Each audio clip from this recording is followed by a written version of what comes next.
Dans quelques minutes, après une page de publicité.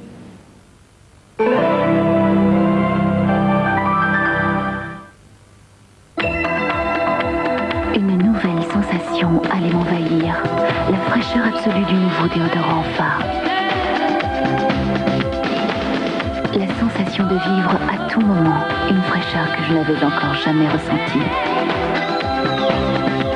Nouveau déodorant Fa, la fraîcheur absolue qui me rend plus sûre de moi, plus libre tout au long de la journée. Nouveau déodorant Fa, la fraîcheur absolue.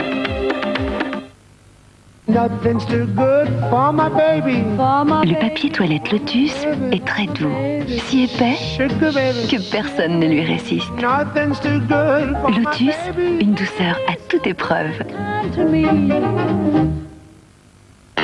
Voici le secret de l'incroyable efficacité d'Action 2 Ultra. Action 2 Ultra, nouvelle formule. Sa poudre micronisée agit très vite au plus profond des fibres. Action 2 Ultra, nouvelle formule, c'est propre et ça se voit. Action 2 Ultra, jamais blanc n'a été aussi visible. Et avec son assouplisseur, quelle douceur!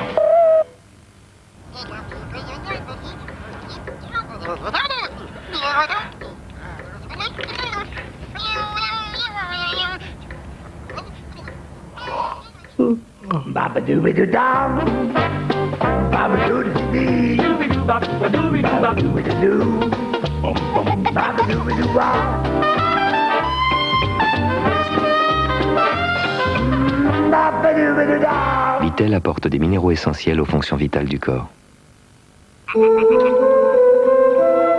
Ne passons pas à côté des choses simples.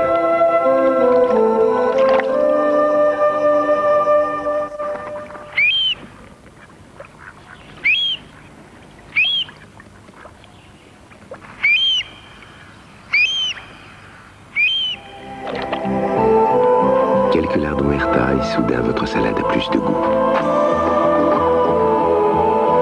Thé de lardon Herta. Nostalgie présente Queen of Soul, le meilleur d'Aretha Franklin.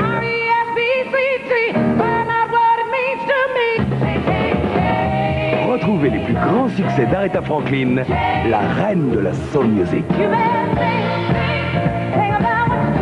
Avec l'album Queen of Soul, disponible en disque compact et cassette, entrez dans le royaume d'Aretha Franklin.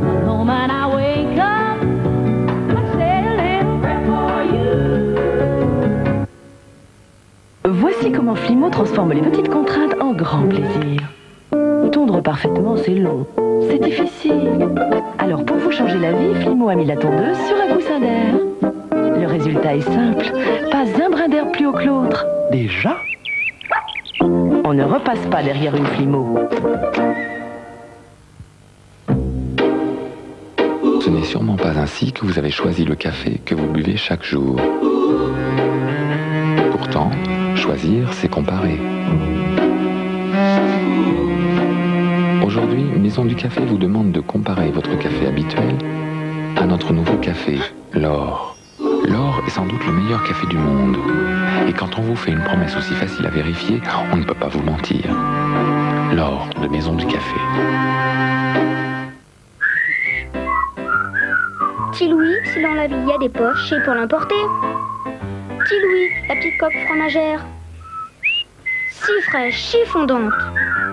Petit Louis, il a plus d'un tour dans sa coque.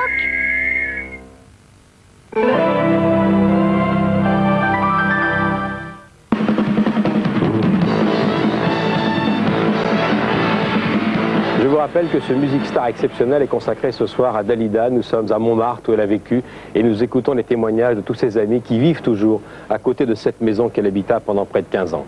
Dalida fut une star en France, elle vendit des millions de disques à travers le monde, 100 millions, elle a enregistré 1000 chansons, elle a obtenu de nombreuses décorations, on ne compte plus disques d'or, de diamants, tous ces succès, je vous propose de les réentendre pendant quelques minutes.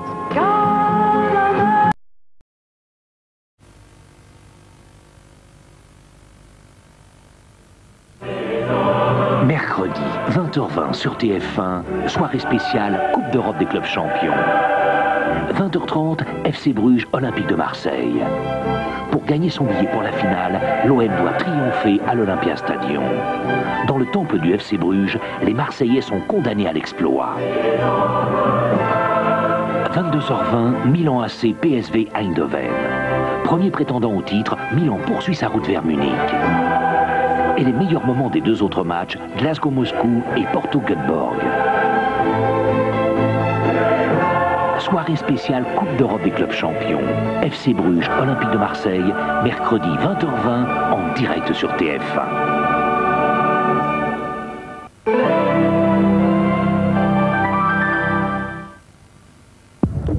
Il n'y a pas plus chaud, il n'y a pas plus moite. Tout est si lourd que l'air semble solide. Comme une onde de fraîcheur, velouté vient me caresser.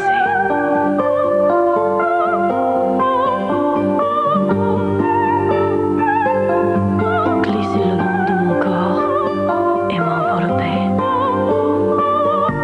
Et il n'y a rien de meilleur. Parce que vous voyez, velouté de Danone, il n'y a pas de fraîcheur plus veloutée.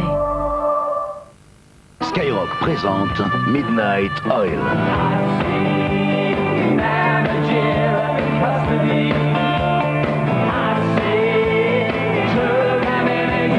Nouvel album Midnight Oil. Ne passons pas à côté des choses simples.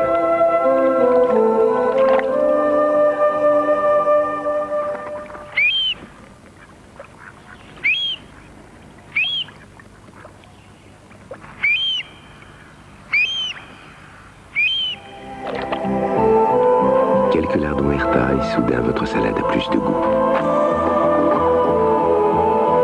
Thé de lardons Herta. L'éclipse. Instant privilégié où les forces se combinent pour donner naissance à de rares phénomènes. Xantia. Citroën a créé Xantia. Habitacle à structure renforcée pour plus de protection. Nouvelle suspension active dont s'inspirent aujourd'hui les Formule 1. Citroën fait progresser votre sécurité. Xantia, jamais le progrès n'a eu si belle allure. Les grands moments ont leur musique. La beauté, l'amour, la tendresse. Sony Music a réuni pour vous 4 siècles de génie et d'émotion. Les plus grands moments classiques. Tous les chefs-d'œuvre. 4 siècles de génie.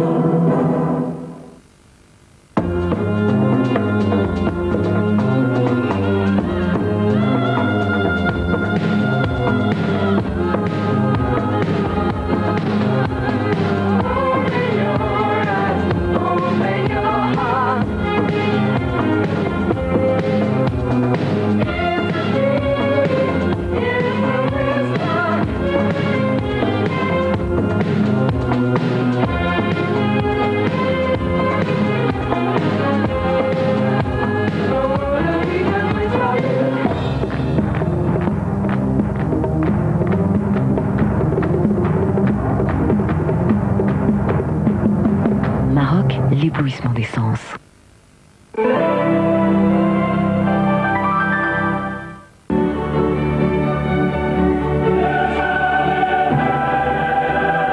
La Coupe des Champions avec M&M's et Snickers, l'équipe des chocolats champions, partenaires officiels.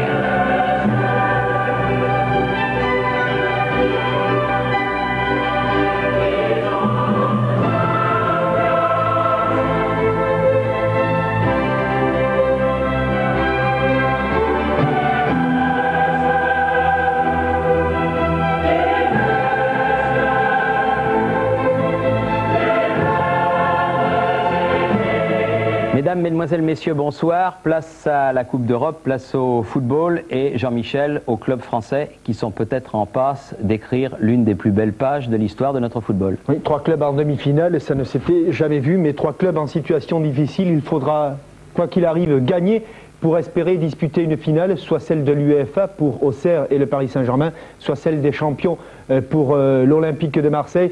Mais croisons les doigts car les Français sont dans une situation où il ne faudra pas calculer et c'est là que l'on a les plus beaux matchs, les plus belles rencontres. Alors on va commencer par la Champions League que nous suivons depuis ses débuts.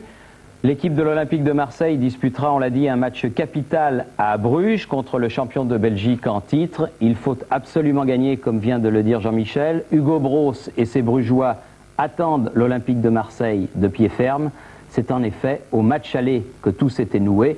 Et Bruges n'avait pas vu le jour, il faut bien le dire, au stade Vélodrome. Les Belges ont encore ce match en travers de la gorge. Vincent Hardy va nous rafraîchir la mémoire. Mercredi 9 décembre 1992, pour son deuxième match de la poule A de la Champions League, l'Olympique de Marseille reçoit le Football Club de Bruges. On joue seulement depuis 3 minutes. Borkelmans a accroché Boksic. Monsieur Schmidhuber, l'arbitre allemand de cette rencontre, n'hésite pas. Pénalty pour l'Olympique de Marseille. Face à face entre Verlinden et Franck Sauzet. Avantage au dernier nommé, 1-0 pour l'Olympique de Marseille. La rencontre vient tout juste de débuter. Il s'agit du match au sommet de cette poule A puisque le FC Bruges, lors de la première journée, s'est imposé au CSKA Moscou 1-0. Et Bruges, à ce moment-là, mène donc la danse dans cette poule A de la Champions League. On attend beaucoup de Marseille après sa performance en Écosse contre les Rangers 15 jours auparavant. Autant dire que l'on n'est pas déçu ce soir-là au Vélodrome. Pelé vient d'inquiéter Verlinden sur une bonne action une nouvelle fois de Boksic. Corner, 10e minute. Le ballon qui rebondit sur le poteau. Boksic qui est le plus prompt. Et Marseille qui mène 2-0. Pas de doute, l'homme de ce début de match, c'est lui, celui qui salue les supporters marseillais, Alen Boksic. On revoit ce but au ralenti. Pas plus Verlinden qu'un attaquant marseillais que les défenseurs brugeois ne pourront intercepter cette trajectoire. Et c'est Boksic au 6 mètres qui fusille le portier belge. 20 minutes de jeu, réaction des hommes d'Hugo Bros à Mokachi. Ballon dans l'axe pour Stellens. Casoni manque son râteau à Mokachi en embuscade et c'est Angloma qui a été contré en dégageant. Angloma qui ce soir-là porte le numéro 4. En effet, côté marseillais, Boli et Foller sont absents. C'est reparti, on joue depuis 26 minutes. Edeli a lancé Boksic dans le trou. Boksic qui prend de vitesse Dissel. Il se présente seul devant Verlinden. Petit crochet à droite, frappe à gauche au ras du poteau gauche de Verlinden et exploit du Croate qui permet à son équipe de mener 3-0. Super Boksic à l'origine du premier but puisqu'il a causé le pénalty transformé par Sauzet. Auteur du deuxième but de l'OM. Il inscrit le troisième but et quel but, quel chef-d'œuvre. Verlinden est parti à droite et Boksic a choisi la solution la plus difficile en glissant en force ce ballon entre Verlinden et son poteau. 30 minutes de jeu, 3-0 pour l'OM. Le match est bien évidemment plié. Pourtant, les joueurs de Raymond Goethals poursuivent leur festival. Sauzet, Deschamps. Sur la gauche pour Jean-Christophe Thomas. L'ancien Sochalien. Centre pour Abedi Pelé qui parvient à se retourner. Mais sa frappe passe largement au-dessus des buts de Verlinden. Marseille qui n'est pas rassasié malgré ses 3 buts. Angloma. Deschamps pour Thomas qui lui aussi prend sa chance. Sans inquiéter Verlinden. Barthez a dégagé. Long ballon à destination de Boksic. Contre favorable de la tête face à 3 défenseurs brugeois. Il prend l'avantage et il frappe sur le petit filet. Véritable poison que cet Alen Boksic pour la défense brugeoise. Attention, réaction des Belges. Mais cette tête de Stellens, étrangement démarquée, n'inquiète pas Fabien Barthez. À la pause, 3-0 pour l'OM. Boksic repart sur le même tempo, tout comme ses coéquipiers. Pelé devant Verlinden. Bonne sortie. Ce n'est pas terminé. Boksic à nouveau frappe au-dessus. Sauzet pour ce coup franc sur la tête d'Alen Boksic. Le poteau une nouvelle fois. Et Jocelyn Angloma qui ne peut convertir sa tête en but. Hugo Bros a le masque et on le comprend. Frappe de Sauzet cette fois du gauche et de 25 mètres. Verlinden est à la parade. Angloma pour Deschamps qui est parti dans le trou. Contrôle pied droit, frappe du plat du pied gauche et Verlinden qui évite à son équipe d'encaisser un véritable carton. Le navire brugeois prend l'eau de toutes parts. Ce soir-là, Bruges est sonné, ridiculisé. La dernière action pour Pelé, score final 3-0 pour l'OM. C'était il y a 4 mois. Désormais, et à 2 jours de ce rendez-vous capital en Belgique contre le Football Club de Bruges, l'OM est donc à égalité en tête de cette poule A avec les Glasgow Rangers. Les Marseillais ont une différence de but très favorable, +9 contre +2 aux Rangers. Surtout, ils ont leur avenir entre leurs mains. Une victoire à Bruges et ils seront en finale le 26 mai prochain à Munich contre le Milan AC. Bruges, c'est une chose, l'Olympique de Marseille en est une autre. Les Marseillais sont leaders de notre première division. Jean-Michel, est-ce pour autant qu'ils sont favoris à Bruges? Visiblement, on pourrait le penser, mais il faut dire aussi que les Marseillais vont arriver là-bas en Belgique avec quelques handicaps, et notamment celui qui concerne l'absence et d'Éric Dimeco et de Jean-Philippe Durand. Et puis au match aller, ils avaient un atout considérable, c'était Franck Sauzet et sa forme rayonnante. Or depuis, Franck a été blessé, n'est entré que partiellement en cours de match. Alors je dirais qu'ils sont moins bien préparés qu'ils ne l'étaient, mais un match de Coupe d'Europe, ce n'est pas non plus un match de championnat. Alors la forme des Marseillais avant ce match capital disputé à Bruges, Pascal Praud. L'incertitude Sauzet n'existe plus. Le milieu de terrain de l'Olympique de Marseille est entré en jeu à la 58e minute. Mercredi soir à Montpellier, il est ressorti du terrain 12 minutes plus tard. Mais aujourd'hui, sa contracture au mollet droit ne le fait plus souffrir. Sauzet précieux, il avait marqué le seul but de la rencontre face aux Glasgow Rangers. Sauzet si précieux à l'OM qu'il a inscrit 5 buts lors de cette phase finale de la Champions League. C'est mieux que Papin et Van Basten et c'est lui le meilleur buteur européen de cette année 93. Il a même failli marquer un but historique. Sauzet certain, mais Durand out, blessé à Montpellier. Ce qui m'inquiète, c'est que Dimeco a suspendu, plus Durand. Ça fait quand même 2 hommes de couloir. Et ça, c'est assez embêtant. Jean-Christophe Thomas, avantage, il est gaucher et quelle patte gauche. Il y a un peu plus d'une semaine, face à Sochaux, son ancien club, Thomas dépose le ballon sur la tête de Rudy Voller. Dans le contexte du jour, Thomas est donné partant à Bruges. Pour lui, la Coupe d'Europe ne sera pas tout à fait une nouveauté. Il a débuté comme titulaire en début de saison face à Glentoran et Bucarest. Il a également joué le match aller face aux champions de Belgique. Vu les qualités de Marseille et vu le peu de possibilités ou carrément le manque de possibilités de Bruges d'aller en finale, je crois que Marseille a tous les atouts de son côté pour jouer contre Milan et ma foi, je pense qu'il faudra utiliser au-delà des qualités techniques et physiques, des qualités de combativité et des qualités mentales au-dessus de la moyenne. Combien de chances sur 10 de se qualifier? Bon, les pronostics, ça peut, je sais pas, mais mettons 50-50. Lors de sa dernière sortie à Montpellier, l'OM a rassuré et Barthez a assuré. Ce n'est pas une nouveauté, le gardien de Marseille réalise une première saison au plus haut niveau sans fausse note, a réussi face à Ziobert. Dans le même temps, l'OM mené au score est revenu en fin de match grâce à un but d'Alen Bokšić, décevant lors de la rencontre face à Glasgow et d'une manière générale ces dernières semaines, mais décisif à l'aller face à Bruges avec 2 buts inscrits. Bokšić doit une revanche à l'OM. Avec lui en forme, les chances marseillaises sont à la hausse, chance qu'évoque maintenant Didier Deschamps. Je pense qu'on en a moins qu'on en avait avant le match de Glasgow parce que c'est un match à l'extérieur, c'est Bruges. Et bon, même s'ils sont éliminés, il y a quand même pas mal d'argent en jeu pour eux s'ils nous battent. Donc, et puis le 3-0 de l'aller, ça leur a resté en travers de la gorge. Donc bon, on va avoir un match très difficile. Mais bon, à l'extérieur, on est un peu plus à l'aise que chez nous. Bon, je reste confiant quand même. On y pense tous, et, individuellement et collectivement. J'espère qu'on sera encore présent dans ce grand rendez-vous. L'OM n'a pas perdu depuis le 27 février. C'était à Monaco et seul depuis 2 mois, un pénalty a fait chuter les quadruples champions de France. Mercredi, ce sera un match tout aussi difficile, mais à la clé, il y a une finale de C1, comme le dit Goethals. L'entraîneur de l'OM, Marseillais de profession et Belge de naissance, c'est à quoi il faut s'attendre, mais c'est aussi que l'OM a la balle dans son camp. un match difficile, un match contre une équipe qui, en principe, en Coupe d'Europe, fait toujours de bons résultats. Bon, les Glasgow Rangers n'ont fait que match nul chez eux. Bon, Moscou a perdu. C'est une équipe qui n'a pas perdu depuis, je pense, à part l'AC Milan qui a gagné 0-1 depuis 3-4 ans chez eux. Vous voyez, je me rappellerai un résultat.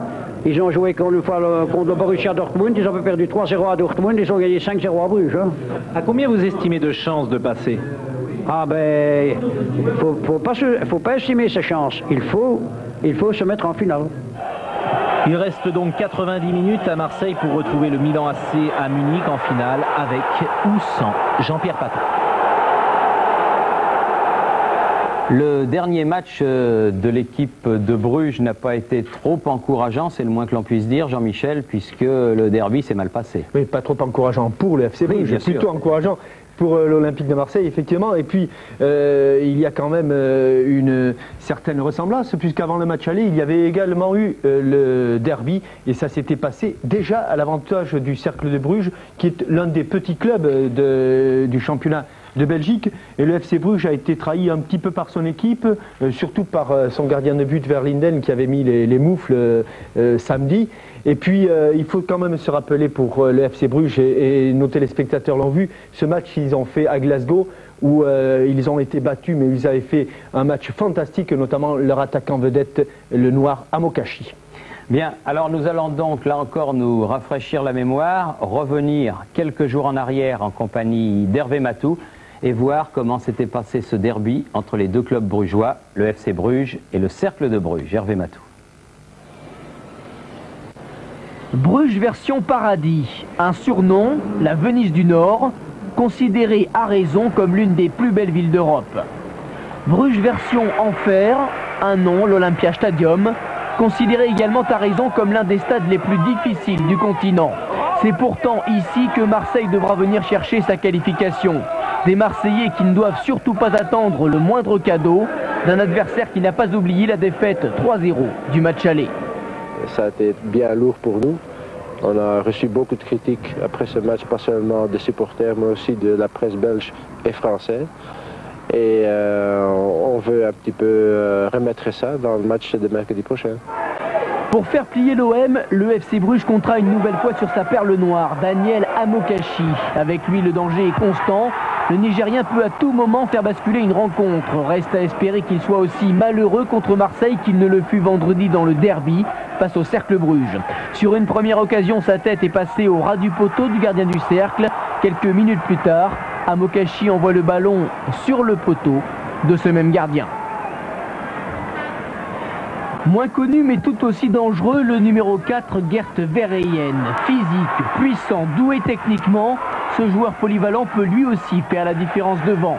Ses montées à grandes enjambées ont souvent semé la panique dans la défense des Verts. Verheyen est également un buteur. C'est lui qui avait marqué le but de la victoire de Bruges à Berlin contre Moscou. Une chose est sûre, face à Marseille, les coéquipiers de Van der Elst joueront sans arrière-pensée. Il faut toujours rester sportif maintenant vis-à-vis de Glasgow.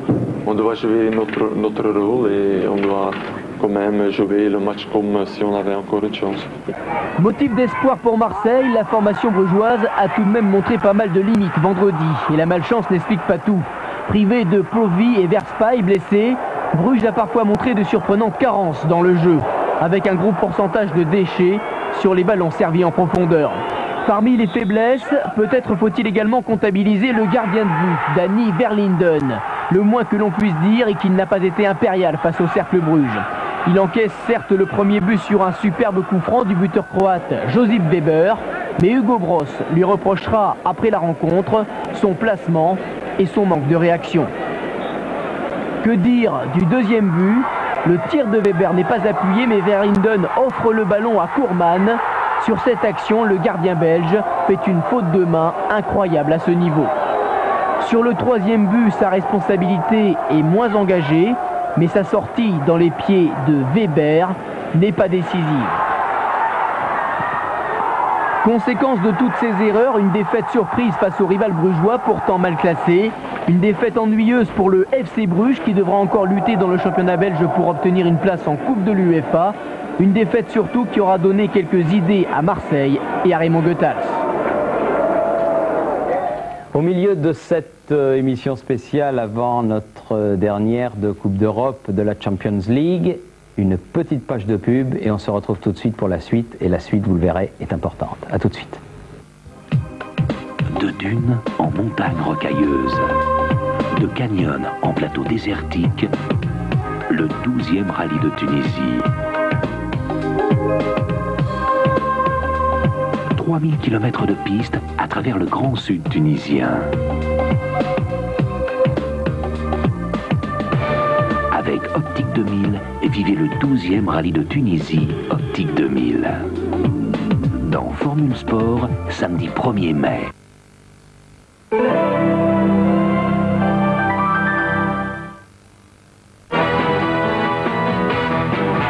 L'Optane Delph est un super samplon parfaitement élaboré.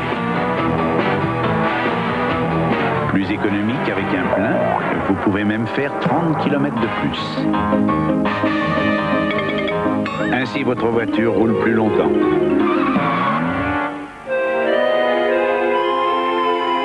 Vraiment plus longtemps. Optane Delph, l'essence qui va plus loin que les autres essences.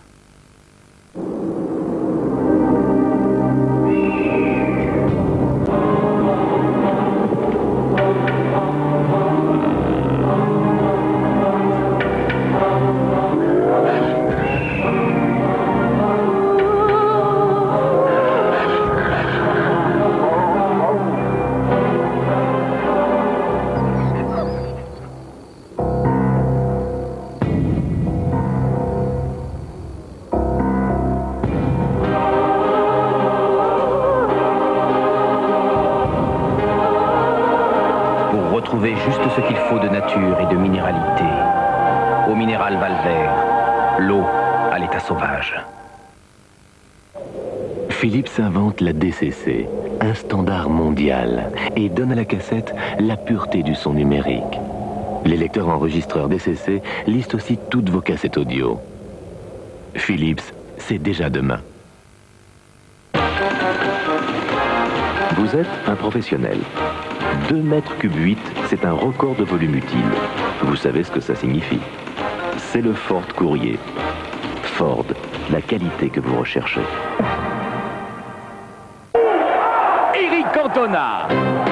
Retrouvez enfin en vidéo le footballeur devenu indispensable aussi bien en équipe de France que dans le championnat anglais. Canto, l'artiste. La carrière exceptionnelle du joueur le plus doué de sa génération. Une vidéocassette d'1 heure en vente partout. Avec Europe 1. Tôt ou tard, je te jure que j'aurai ces salauds. Clint Eastwood, Burt Reynolds, un duo percutant. La complicité retrouvée de 2 flics face à un redoutable gang des années 30. Donne la valise. Bonne à lui, va. T'es tué, tiens. Oh les flingues, le parcours sans faute de 2 grands acteurs, vraiment prêts à tout pour sauver la vie d'une femme. Belle récolte, inspecteur. Toi, tu roules sur l'or et t'es un dandy.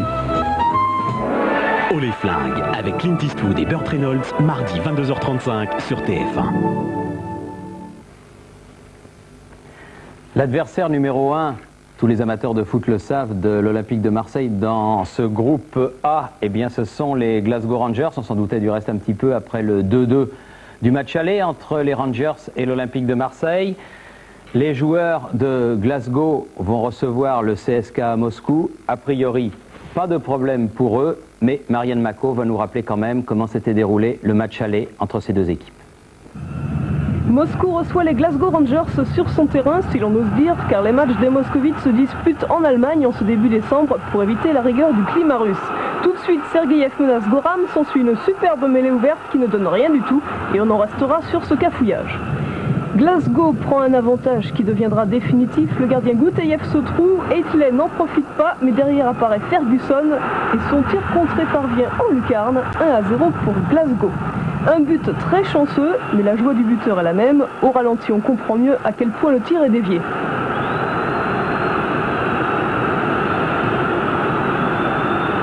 Réaction moscovite par son ailier vedette, le jeune Feyzulin. C'est bien joué latéralement car Bouchmanov surgit lancé à droite. Malheureusement pour lui, Sergeyev détourne de la main. C'est involontaire, mais ça suffit pour annuler le but. Glasgow avec Mikhail Lichenko. Il vise McCoist et cette fois-ci, le gardien Goteyev a un bon réflexe. Les Rangers toujours, maintenant avec McCall. Trevor Steven qui reprend la balle dans l'axe. Un beau plongeon de Goteyev. McCoist reprend, il manque de précision et il manque plus que ça d'aggraver le score à la mi-temps. 1-0 donc pour Glasgow. Puis Moscou subit le harcèlement des Écossais. La tête de Mark Haitley. La balle revient dans l'axe pour McCoist, tir en pivot sur Goteyev et attention, Mikhailichenko arrive un petit peu tard. Les mêmes avec Robertson, Mikhailichenko encore. Au centre, Mark Haitley est si bien placé que ses collègues lui reprochent son imprécision. Robertson à nouveau, avec pas mal de champ. Il lève la tête au centre, il y a Mikhailichenko. Il lui remet sur Durant, intérieur du pied. Encore une occasion exceptionnelle de marquer pour les Écossais. Mais les Rangers ne lâcheront plus la balle maintenant. Haitley remet sur Ferguson. Tire sur Goteyev et curieusement Gouchine fait quelque chose de sacrément dangereux pour son gardien. Il aurait pu marquer un autogol comme on dit. Enfin, de rares occasions pour Moscou. C'est en toute fin de match. Sergeyev qui lance à la fin Grishin qui est entré. Il centre en retrait. Beaucoup d'Écossais en défense. Il n'est pas question de se faire égaliser au tout dernier moment. L'arrière Kolotovkin tente tout seul quelque chose, mais c'est lui qui fait une faute ici avec ce tacle, si. Enfin, Moscou tente par Feyzoulin et puis surtout par Bouchmanov de tirer, mais là l'arbitre a sifflé, c'est terminé. 1-0 pour les Glasgow Rangers. Dans l'autre groupe, Eindhoven contre Milan, ça compte un petit peu pour du beurre dans la mesure où Eindhoven est éliminé et où le Milan a gagné tous ses matchs, Jean-Michel. Oui, carton plein pour le Milan AC, mais c'est peut-être quand même en espérant que l'Olympique de Marseille soit en finale à fin mai. Ce sera un adversaire à observer de près, d'autant que le Milan AC baisse un petit peu de pied. Il y a des blessés, il y a des méformes.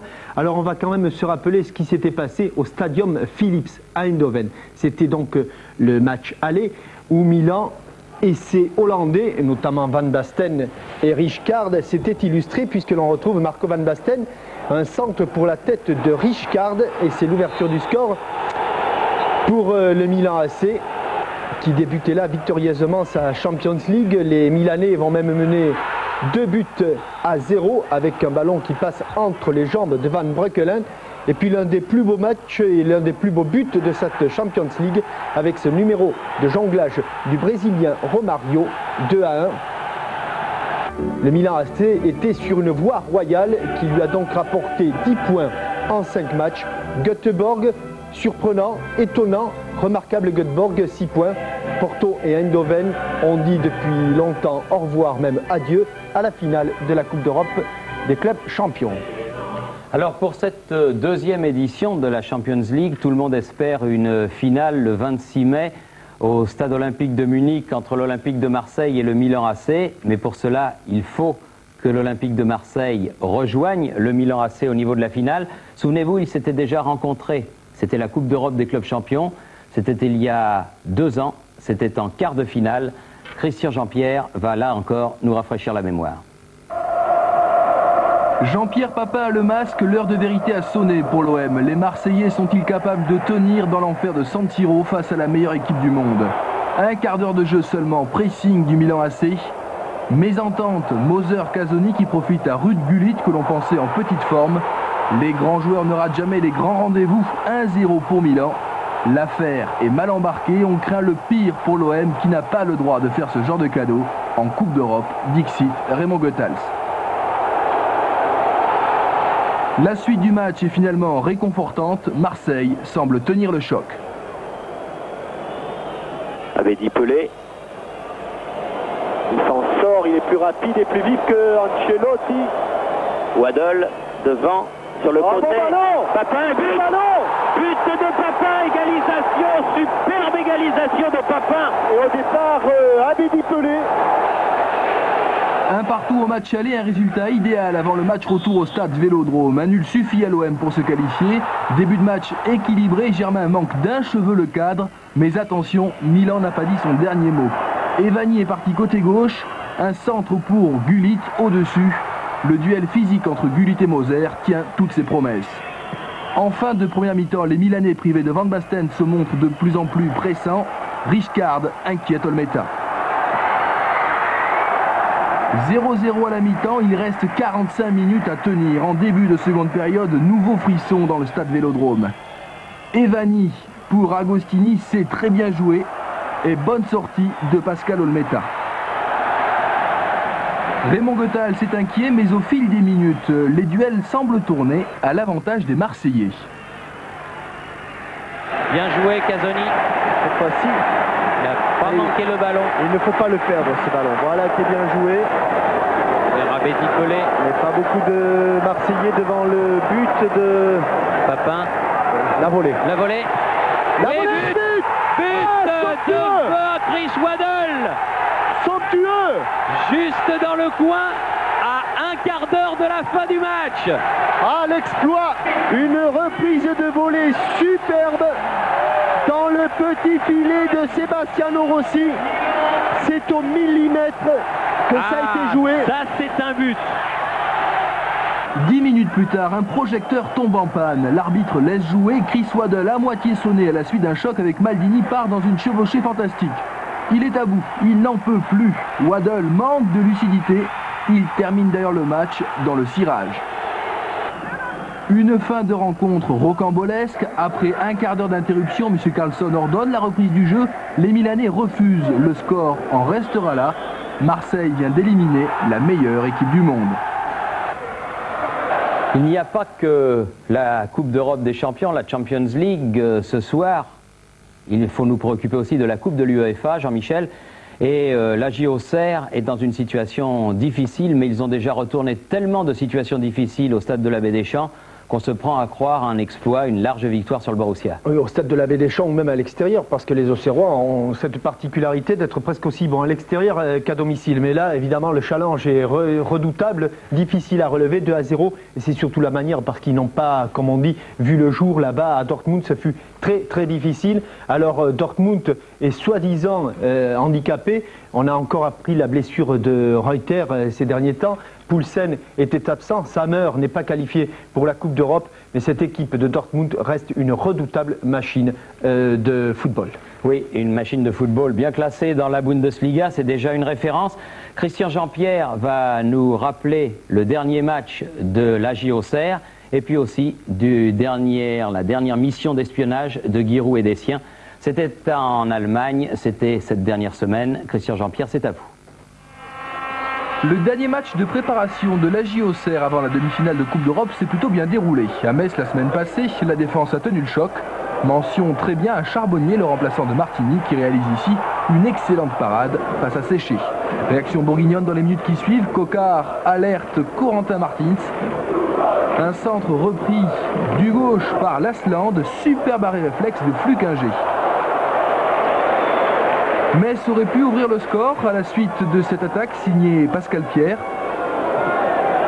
Un centre à destination de Séché. Mais Charbonnier est toujours là. Avant la mi-temps, c'est finalement Auxerre qui va inscrire le seul but du match. Tête de Prunier, 1-0. Les joueurs sont psychologiquement prêts à réaliser un miracle. C'est vrai que si on avait à préparer ce match avec un but de retard, ça serait plus facile. Mais là, nous, on aime bien la difficulté, donc on va remonter ces 2 buts et puis on va tout faire pour se qualifier. Optimiste du duel, tout comme Giroud, qui vendredi est allé espionner une dernière fois Dortmund. Un voyage express, mais ô combien instructif, en compagnie de Gérard Bourgoin et Dominique Cuperli. 3 paires d'yeux pour un décryptage minutieux du jeu allemand. Ces mecs-là qui ont joué en Coupe d'Europe, Dortmund, on se rend compte un petit peu de leur état de santé, de leur forme. J'avais par exemple acquis certaines convictions en voyant Ajax Amsterdam 3 jours avant. Là, je vais me faire une opinion aussi. Face à Wattenscheid, il est vrai classé en bas de tableau de la Bundesliga, le Borussia n'a pas fait de détails. 6-0, 3 buts de Chapuisat, l'homme en forme de cette solide équipe allemande. Après 75 minutes de jeu, alors que Dortmund menait 4-0, l'équipée sauvage a quitté le stade pour regagner Auxerre le soir même en avion. Désormais, les Bourguignons connaissent parfaitement les forces et faiblesses de leur adversaire. Ils sont prêts à écrire la plus belle page de l'histoire du club. Bonsoir. Bonsoir. Auxerre, donc, c'est peut-être l'un des finalistes de la Coupe de l'UEFA cette saison. L'autre pourrait également être français, le Paris Saint-Germain. Jean-Michel, une finale franco-française, on n'espérait pas cela en début de saison. Oui, mais le Paris Saint-Germain a encore de très très bonnes chances de parvenir en finale, d'autant qu'ils peuvent être rassurés par la première mi-temps, la première période qu'ils ont effectuée il y a 15 jours au Stadio delle Alpi, où ils avaient dominé cette équipe de la Juventus. Par la suite, ça s'est un petit peu mal passé, surtout par la grâce et par la qualité d'un homme, Roberto Baggio, qu'ils vont retrouver sur leur chemin. Mais les Parisiens sont en forme, ils sont allés gagner à Nîmes. Et lors de leur dernière rencontre, ils se sont encore imposés au Parc des Princes. Alors, un petit retour sur le championnat de France et sur le match aller, tout de suite avec quelques images. Le championnat de France, c'est bien sûr ce dernier match du Paris Saint-Germain contre le Havre. Des attaquants parisiens qui se sont procurés un bon nombre d'occasions de but et qui se sont heurtés à un gardien en état de grâce, le jeune Christophe Revaux, qui ne devait pas jouer et qui suppléait Fabien Pifto et qui a multiplié les exploits comme ici sur cette tête plongeante de Giorgio Weah. Il va pourtant s'avouer vaincu sur un ballon prolongé de la tête par l'inévitable Antoine Kombouaré. Repris du pied et par Ricardo, c'était un but 100% axe central de la défense parisienne. Encore un exploit du jeune Revaux sur une tête de Giorgio Weah. Et on retrouve maintenant ce qui s'est passé donc à Turin il y a 15 jours. Ginola pour un but plein de sang-froid du plat du pied de Giorgio Weah, prenant à contre-pied justement Rampoula, le gardien de but remplaçant, succédant à Perutti. Ça, c'était en première période. Mais en seconde période, Baggio va multiplier les exploits. D'abord sur cette remise de Ravanelli, un but partout. Et puis Kombouaré, héros heureux puis malheureux, faute ici sur Gianluca Vialli. Et l'un des plus beaux buts et l'un des plus beaux coups francs de cette saison, avec un timing parfait et une frappe enveloppée qui va se loger dans la lucarne de la main. Elle est signée Roberto Baggio. Baggio, l'homme en forme, il marque avec l'équipe d'Italie et il a marqué dernièrement à Turin le 3e but de la victoire de la Juventus contre le Milan AC. Alors avant cette grande soirée, ce sera jeudi, rappelons-le, en direct chez nos amis de Canal+, et en différé chez nous à 22h30 sur TF1. Rappelons ce qui va se passer donc mercredi soir pour la 6e et dernière soirée de la Champions League. 6e soirée de la Champions League sur TF1 qui sera donc consacrée essentiellement à la rencontre entre le FC Bruges et l'Olympique de Marseille à partir de 20h20 en direct de l'Olympia Stadium. Roger Zabel recevra d'abord ses invités et puis le match en direct et puis aussi les interventions de Frédéric Jaillant en direct de Glasgow chaque fois qu'un but sera marqué en Écosse. Et puis pour terminer, les deux matchs du groupe B, Milan, PSV Eindhoven et Porto Göteborg qui comptent pour du beurre puisque vous le savez, le Milan AC est déjà qualifié pour la finale du 26 mai à Munich. Voilà, merci de nous avoir prêté attention. Il ne me reste plus qu'à vous donner rendez-vous pour ces 3 soirées de football sur notre chaîne. Alors on commence demain, mardi, avec la rencontre en direct de la Baie des Champs entre Auxerre et le Borussia de Dortmund. Mercredi, donc, notre grande soirée de la Champions League, comme d'habitude. Vous connaissez maintenant ces grands rendez-vous. Et puis on terminera jeudi à 22h30. Ce sera en différé le match entre le Paris Saint-Germain et la Juventus de Turin. Passez une heureuse nuit. Merci de nous avoir suivis. Et à demain, donc, en direct d'Auxerre.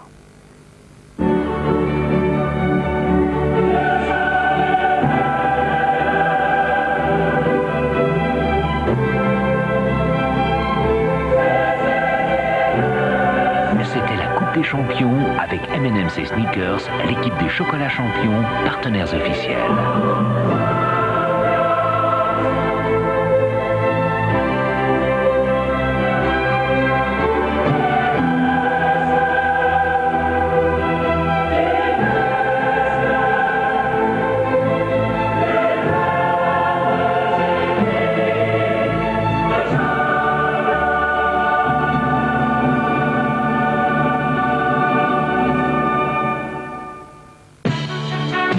Dans un instant, les enquêtes de Remington Steele.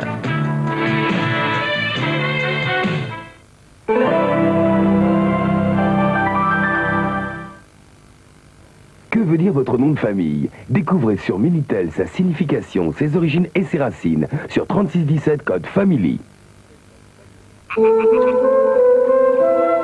Ne passons pas à côté des choses simples.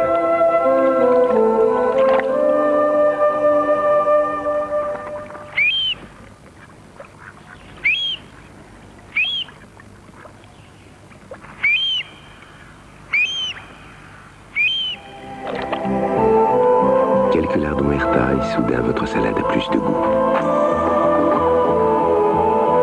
Thé de lardons Herta.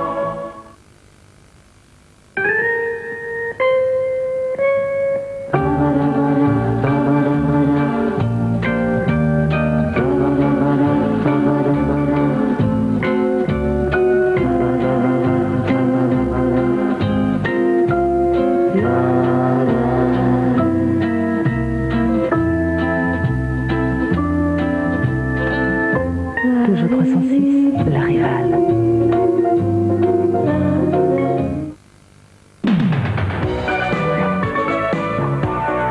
« 36-15 Luxe, jouer, c'est gagné !»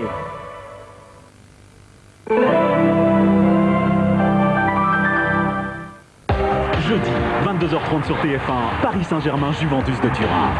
Au Parc des Princes, le PSG doit abattre toutes ses cartes pour faire tomber le plus prestigieux club italien. Devant son public, Paris veut réaliser l'exploit et décrocher la première finale européenne de son histoire. Paris Saint-Germain, Juventus de Turin, jeudi 22h30 sur TF1. J'ai consacré 15 ans de ma vie à cette recherche. Je l'ai fait pour l'humanité, pas pour l'argent. Vous voulez cacher quelque chose que... Ça m'étonnerait qu'on nous renouvelle le bail.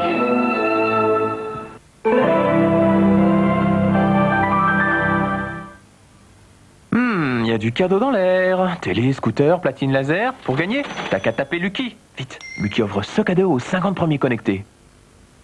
Employés, cadres, dirigeants, avant qu'il ne soit trop tard, vérifiez la santé de votre entreprise sur Minitel 3617 Vérif.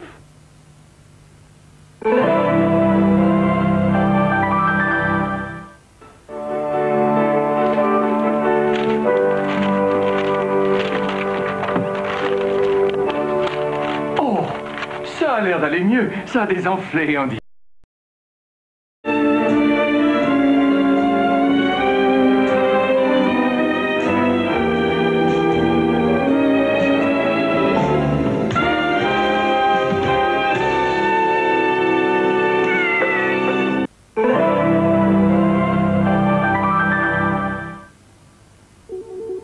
Êtes-vous intelligent? Évaluez votre intelligence par Minitel. 3615 X-Test.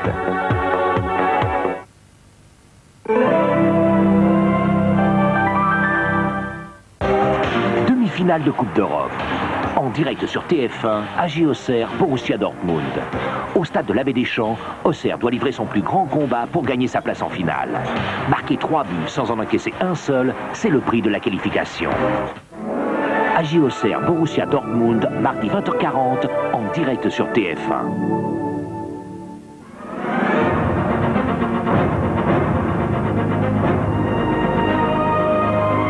Madame, Monsieur, bonsoir. L'épilogue tragique du siège de la secte des Davidians à Waco, Texas. Le bilan de l'incendie qui a ravagé la ferme forteresse pourrait être très lourd. Selon les autorités locales, seules 8 personnes sur 95 auraient survécu. Parmi les morts figurerait le chef de la secte, David Koresh. L'incendie s'est déclaré 6 heures après l'offensive des forces de police. À l'aide de chars, ils avaient ouvert des brèches dans un mur du bâtiment afin d'y faire pénétrer des gaz lacrymogènes. Cet épisode dramatique met un terme à 51 jours de siège. Déjà, des problèmes de responsabilité politique se posent à Washington. Toute l'administration Clinton est affectée par le désastre de Waco. Le président a en effet été prévenu dès dimanche de l'opération. Il avait donné son feu vert de principe au ministre de la Justice chargé de coordonner le raid avec le FBI. Pour protéger Bill Clinton des conséquences de cette affaire, le ministre de la Justice, Janet Reno, a d'ailleurs dû très vite reconnaître sa responsabilité. C'est moi qui avais les cartes en main, a-t-elle dit. J'ai prévenu le président, mais je ne lui ai pas communiqué les détails. Si j'avais imaginé que le risque d'un suicide collectif était réel, je n'aurais pas approuvé l'opération, a regretté Madame Reno. Le porte-parole de la Maison-Blanche est également monté au créneau pour mettre hors de cause le président. Mais les questions fusent à Washington et au Congrès, des voix s'élèvent pour réclamer une commission d'enquête sur le drame.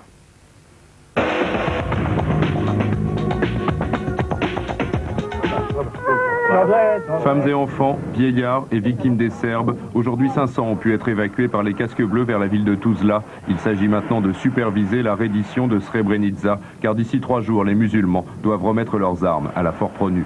Des casques bleus pris au piège, car une fois de plus, l'armée serbe a dicté sa loi au reste du monde. Si le cessez-le-feu est à peu près respecté, les Serbes contrôlent maintenant en toute impunité 70% de la Bosnie et le renforcement des sanctions n'entrera en vigueur que dans une semaine. Après de nouvelles consultations, ce soir, Washington, et c'est la première fois, n'a pas exclu une action militaire, s'il le faut de type unilatéral, pour enfin faire céder les dirigeants serbes.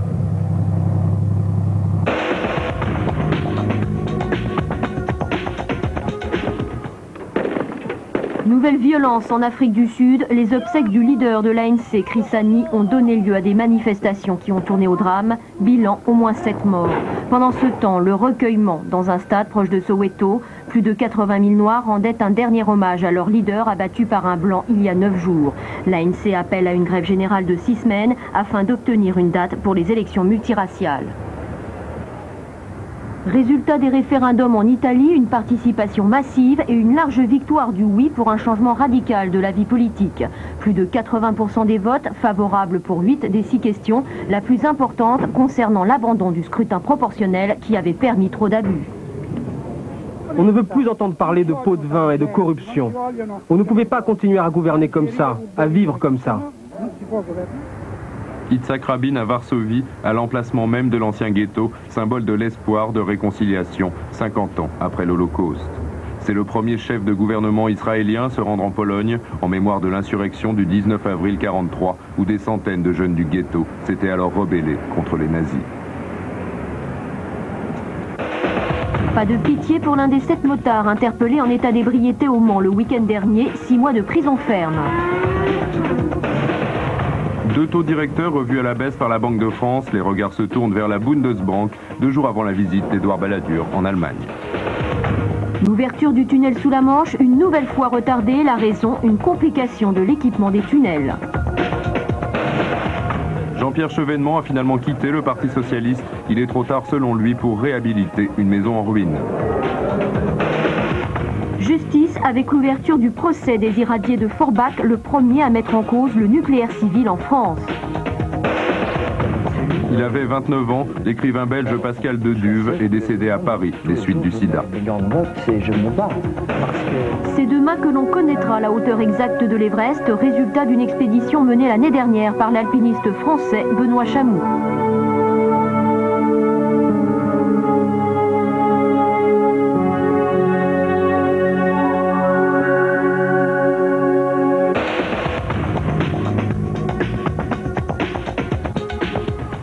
Exploit à l'horizon, à 15 nœuds de moyenne, Bruno Perron pourrait franchir la ligne d'arrivée de son tour du monde à la voile avec près de 24 heures d'avance, soit exactement 79 jours.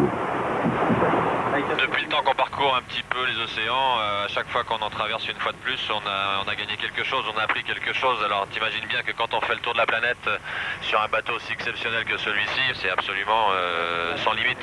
Après 50 000 km, cette nuit, Bruno Perron a dû affronter des vents de 35 à 40 nœuds, 5 hommes sur un bateau à l'extrême limite de l'aventure humaine. Mais demain, le mythe de Jules Verne et de son héros, Phileas Fogg, deviendra sans doute une simple réalité.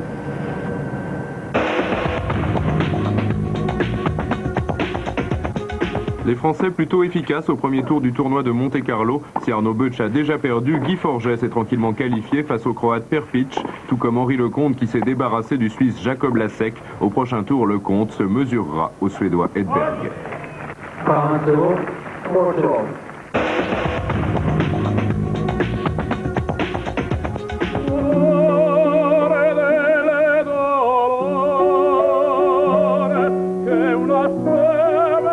Pas chanté à Marseille depuis 19 ans, Luciano Pavarotti a choisi l'opéra de la cité phocéenne pour un récital au profit de Médecins sans frontières. Le concert a été retransmis dans la rue sur écran géant. Très bonne nuit à tous, à demain.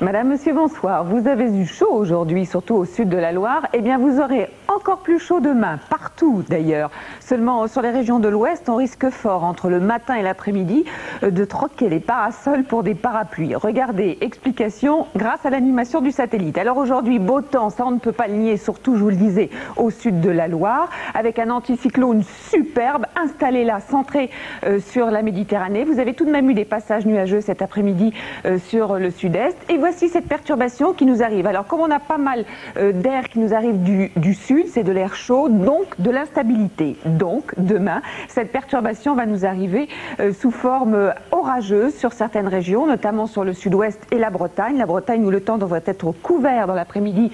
En revanche, vous aurez quand même du soleil dans la matinée. Alors vous le voyez, ce sera un régime d'alternance de nuages, d'éclaircies, de quelques averses sur toutes ces régions. À l'avant, un ciel qui se voile. Il fait très beau sur tout le reste du pays, avec tout de même des entrées maritimes poussées par ce vent marin jusqu'à 70 km/h sur le golfe du Lion et même un peu avant jusqu'à la région de Toulouse. À noter aussi le vent de sud dans la vallée du Rhône et du vent de sud-ouest qui sera sud le matin et qui passera au sud-ouest dans l'après-midi sur la Bretagne et en Manche. Les températures, alors regardez, c'est presque l'été.